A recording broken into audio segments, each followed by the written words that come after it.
What's going on, everybody? It's Jeff Lights Jr. here with the Black Boss Channel. Thank you guys for tuning in. I got my special guest today, Mr. Larry O'Bannon, my cousin down there in Atlanta, former professional basketball player now. I guess Yeah, we could say retired. former. He retired, 15 years overseas, Final Four with the University of Louisville. Larry, how's it going, man? Man, I appreciate you, cuz. It's been a long time coming, man. I'm glad to finally be here and talk to you, man. Hey, absolutely, absolutely. Now, Larry, before we get into your professional career and everything like that, how is your family? How is the life transitioning after basketball? How's that been for you? Man, it's been great. I have no desires to go back and play competitively anymore. I stay in shape now just to make sure I'm able to play with my son, once he gets older and my future kids. But, man, it was wonderful, man. And, I'm coaching now, coaching a high school team. And so just enjoying the family, coaching, just relaxing, man. That's the main thing. When you work so hard, you've been dedicated to a craft for so many years. Uh, you put your all into it. Now it's just kind of time to relax and, just kind of kick your shoes off a little bit and enjoy the time with your family and loved ones that you missed and sacrificed so much now. So you just kind of kick back and relax now.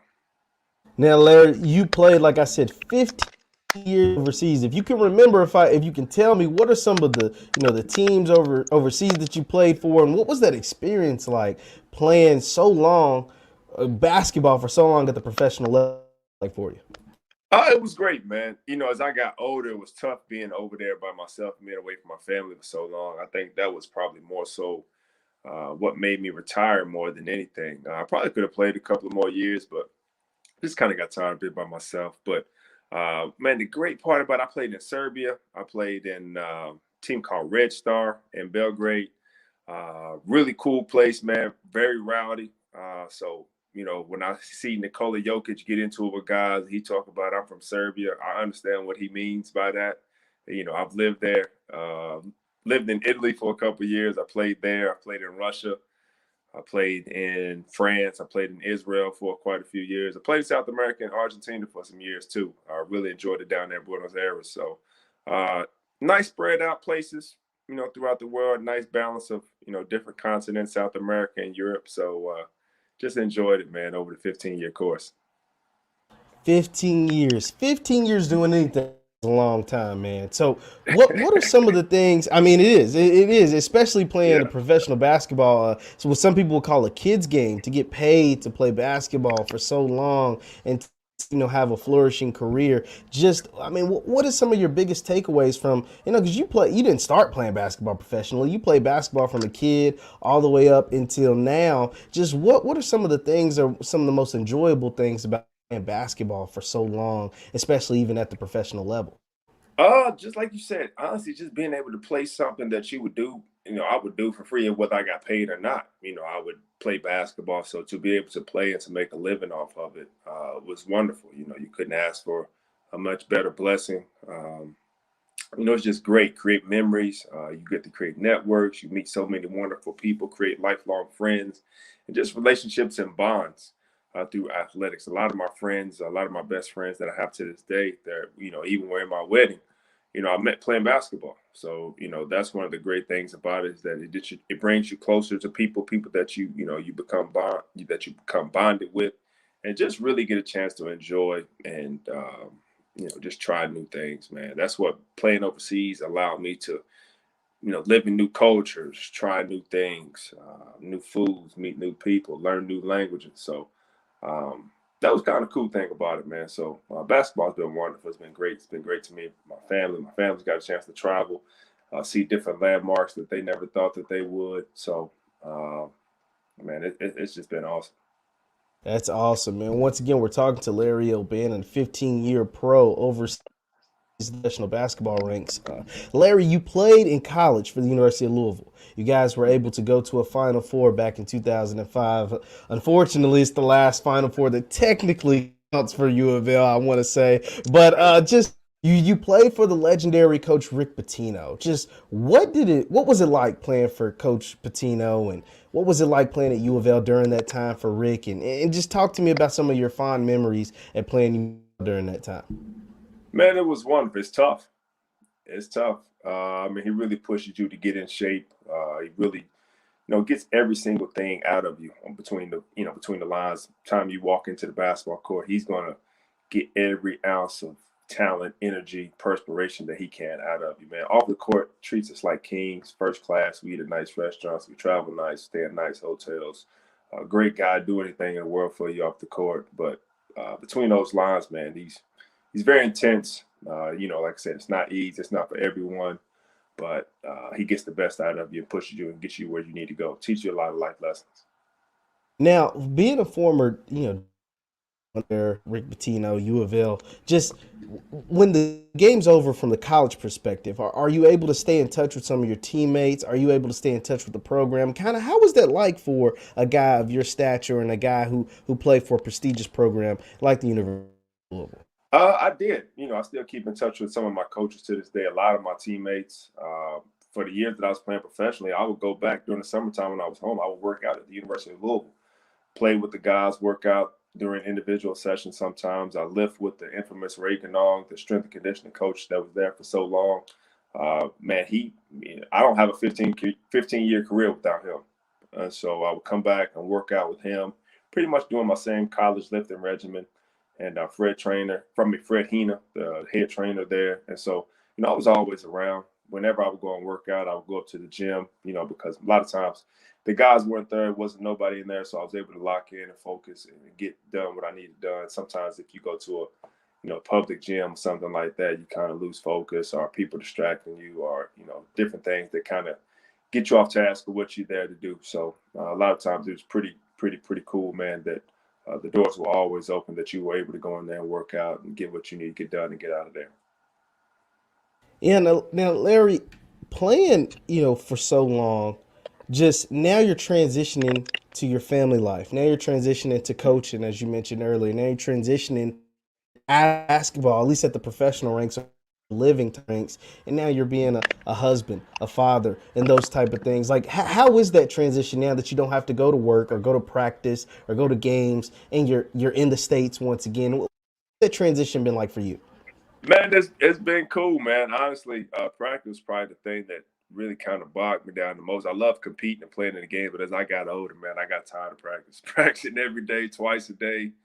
I'm a gym junkie. I love to stay fit, but sometimes those 2.5 practices twice a day, in cold gyms and stuff like that, they kind of get old, man. But I'm a father now. My son, my wife, I'm married, got a lovely wife. It's probably the best thing for me, man.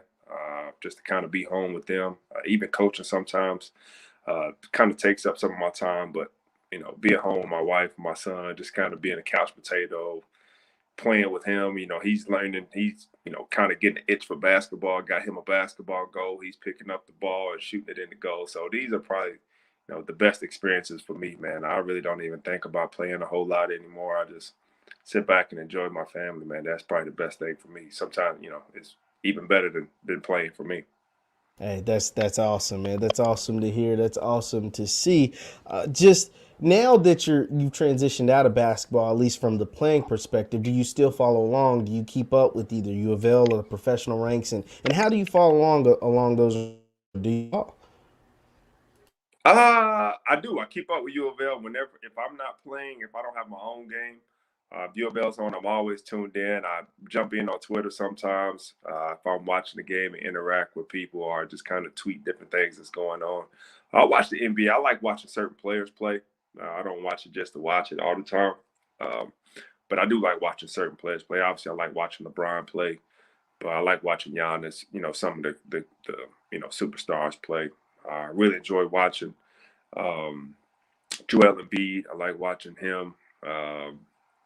Who else? I'm a fan of Rondo. He's a good friend of mine, so I like watching and supporting him. Anybody, Keenan Martin, anybody from the 502 that's doing well, I try to watch and support those guys. But other than that, I don't really watch a whole lot of NBA. I like more so college basketball.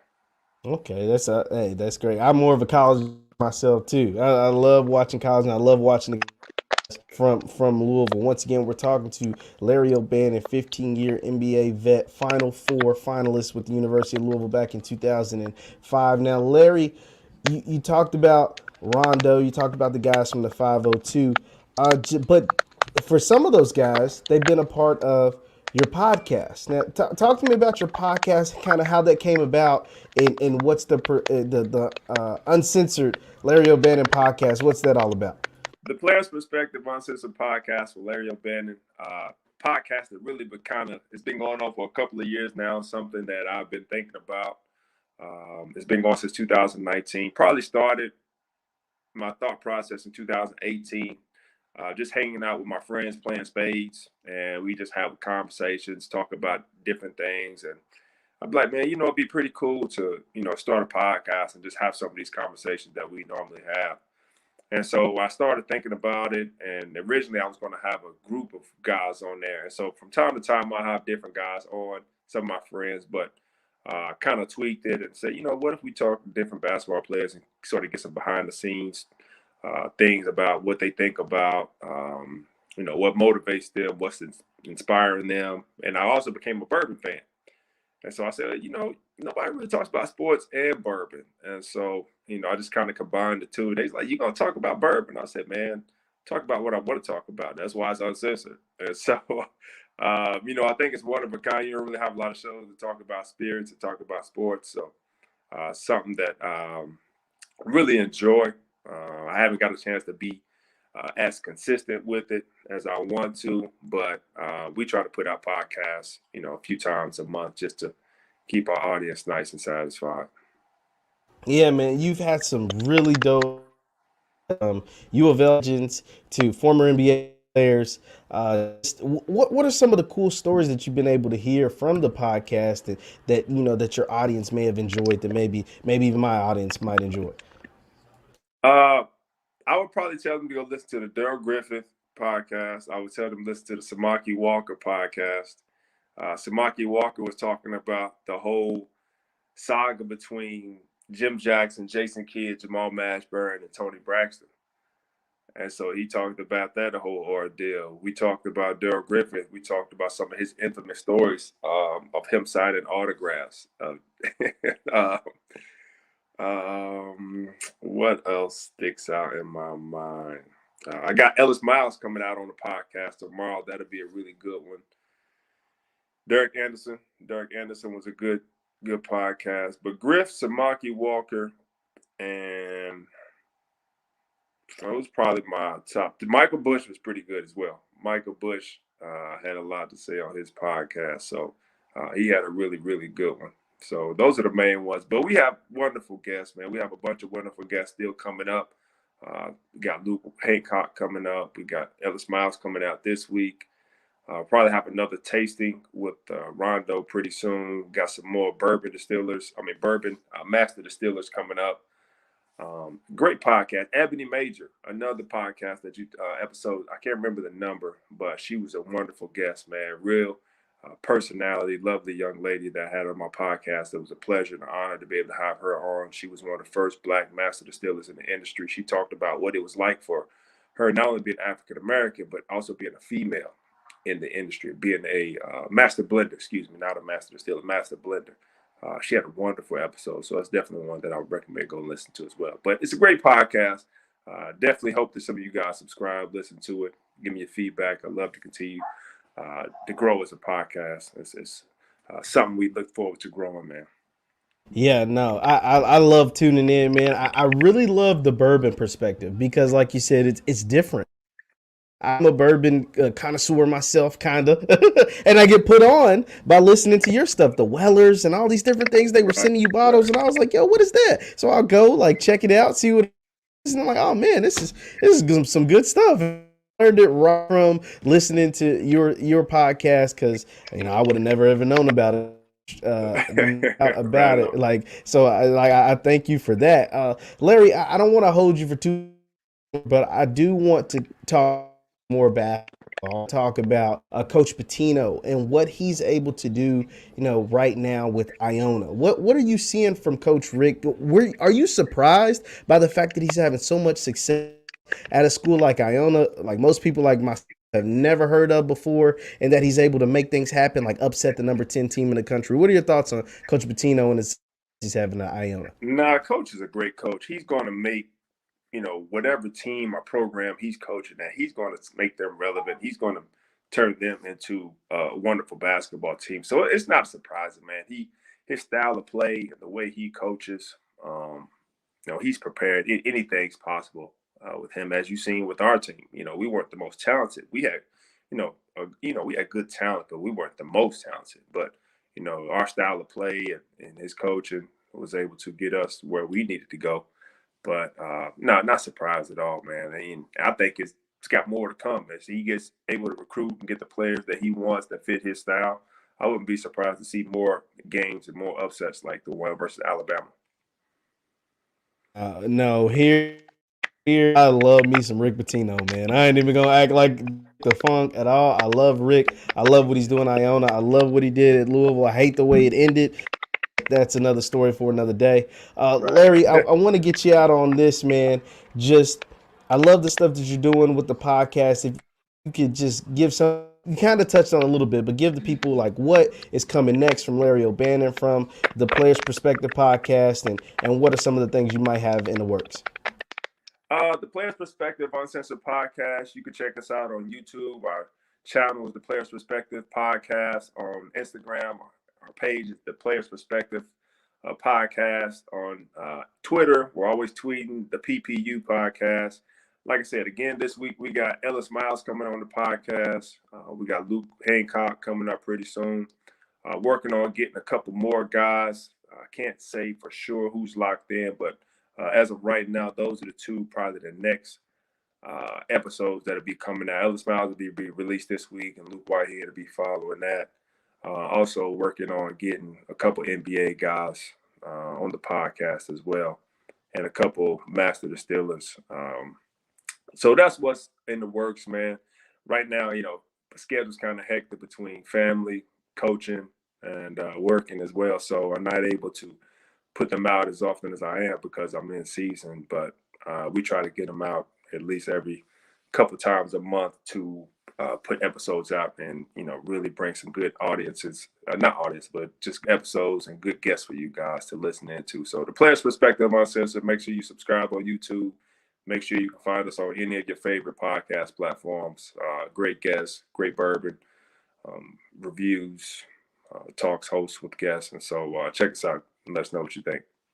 Absolutely, absolutely. Once again, we're talking to Larry O'Bannon from the Player Perspective Podcast, 15-year veteran professional basketball player. Larry, I'll get you out on this, man. You work hard. You graduated from the University of Louisville. You went to the Final Four. You did all these things for the city of Louisville, the university. Just what has it been to be an alumni of the University of Louisville? What has the support been like from Card Nation, from the fan base, just with you and all your endeavors?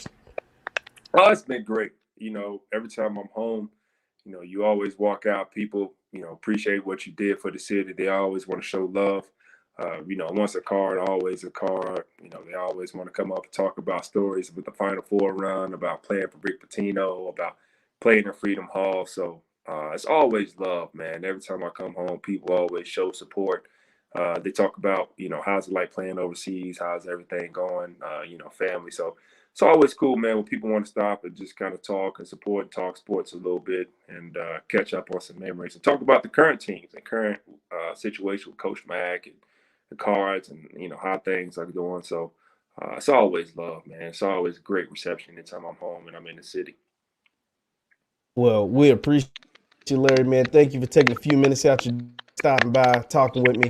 Once again, it's Jeff Lightsey Jr. with the Black Boss Channel, speaking with Larry O'Bannon from the Player Perspective Podcast. Be sure to go like, share, subscribe to our channel and to the Player Perspective.